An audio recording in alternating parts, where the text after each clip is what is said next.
Salut tout le monde, c'est Mathieu, j'espère que vous allez bien. On se retrouve aujourd'hui pour parler encore de la Ligue 1 et des transferts. On va parler aujourd'hui des transferts les plus intelligents de la Ligue 1. Alors pas les plus gros, parce que sinon bien évidemment on aurait mis le PSG avec Wijnaldum, avec Achraf Hakimi, avec Donnarumma, avec bien évidemment Lionel Messi, Sergio Ramos. Donc voilà, c'est les plus intelligents. Je dis pas que ces arrivées-là sont pas intelligentes du côté du Paris Saint-Germain, mais on va s'intéresser un petit peu aux autres clubs et on va parler donc des transferts les plus intelligents de ce début de mercato en Ligue 1.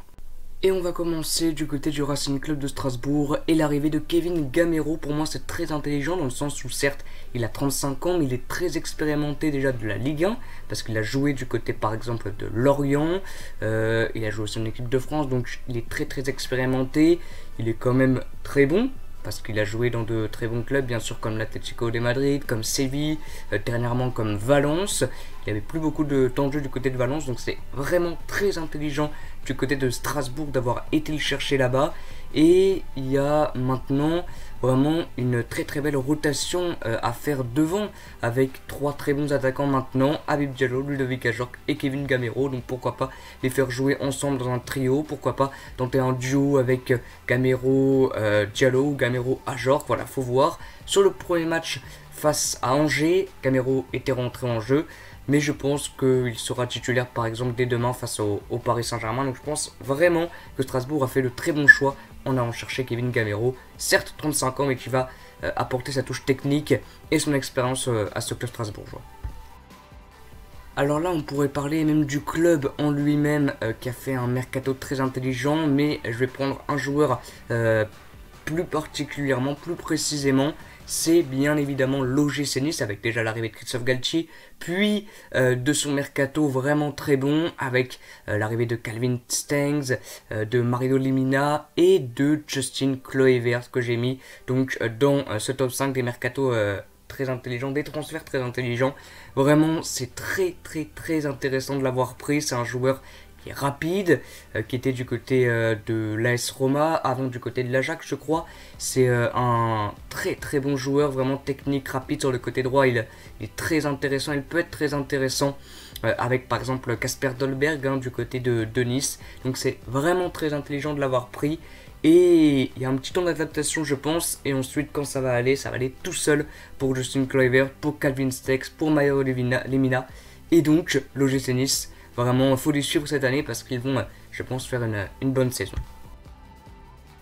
Le troisième joueur de ces transferts très intelligents, c'est Myron Boadou qui est arrivé du côté de l'AS Monaco. Il était en Eredivisie, en championnat néerlandais, je ne sais plus trop dans quel club, je crois à l'AZ Alkmaar. Et donc il arrive du côté de l'AS Monaco. Myron Boadou, c'est un joueur, déjà un jeune joueur qui est rapide, technique, qui peut être intéressant aussi pour préparer l'après Wissam Ben Yedder ou même l'après Kevin Folland. Je crois que Ben Yedder est un petit peu plus âgé que Kevin Folland. Donc il avait joué le premier match face à Nantes, c'était pas exceptionnel, mais je pense qu'il lui faut aussi quelques temps d'adaptation. Il va faire du bien je pense à l'équipe monégasque, il peut aussi jouer sur les côtés. Donc c'est une très bonne recrue Myron Boadou, et c'est un transfert très intelligent pour moi du côté de l'AS Monaco.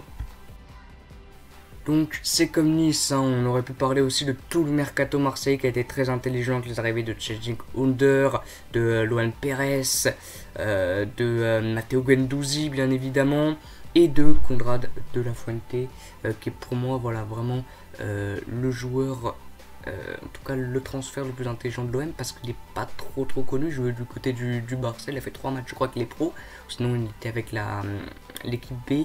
Il est vraiment très bon en tout cas sur les matchs amicaux et sur le premier match face à Montpellier, il a été très bon sur son côté gauche. Et voilà, c'est très intéressant d'avoir été le chercher Konrad de la Fuente. Et il va être sans aucun doute, je pense, titulaire avec une attaque Payet, bien évidemment Konrad de la Fuente et donc Changing Under. Et ça va être vraiment très intéressant pour les Marseillais.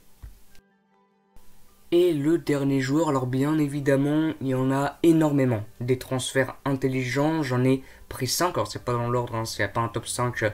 Le meilleur c'est Renaud Répard, hein, mais voilà, c'est pour moi les plus intelligents. Il y en a énormément, bien sûr, dans le top de Nice par exemple, dans celui de l'OM. Madou Sakho aussi du côté de Montpellier, c'est intelligent. Enfin, il y en a vraiment beaucoup. Mais j'ai pris pour moi les plus intelligents, et donc Renaud Répard aussi. Très intelligent du côté de 3 parce que c'était sûr qu'il n'allait pas rester à Nîmes. Un joueur comme Renaud Répard, ça peut pas jouer en Ligue 2. Il a déjà joué bien sûr, mais maintenant il a pris voilà, il était meilleur que quand il jouait en Ligue 2, donc il ne pouvait pas descendre avec Nîmes en Ligue 2, donc il fallait aller vite pour aller le chercher, et 3 a été très vite pour aller le chercher. Renaud Répard, c'est un très bon joueur qui est très polyvalent. Je pense que du côté de 3 il va plus être utilisé en pointe comme il a été utilisé face au Paris Saint-Germain. Il a fait un très bon match aux côtés de Johan Tousgar, donc voilà. 3 aussi fait un très bon mercato avec l'arrivée aussi de Mama Baldé, mais c'est vrai que Renaud Répard c'est très intelligent. Donc voilà, c'est la fin de cette vidéo. N'hésitez pas à dire dans l'espace commentaire pour vous quels sont les joueurs et les transferts intelligents des différents clubs. Moi je vous dis à bientôt et je vous dis ciao et bonne deuxième journée de Ligue 1 aussi qui commence ce soir avec un joli Lorient-Monaco. A bientôt et ciao.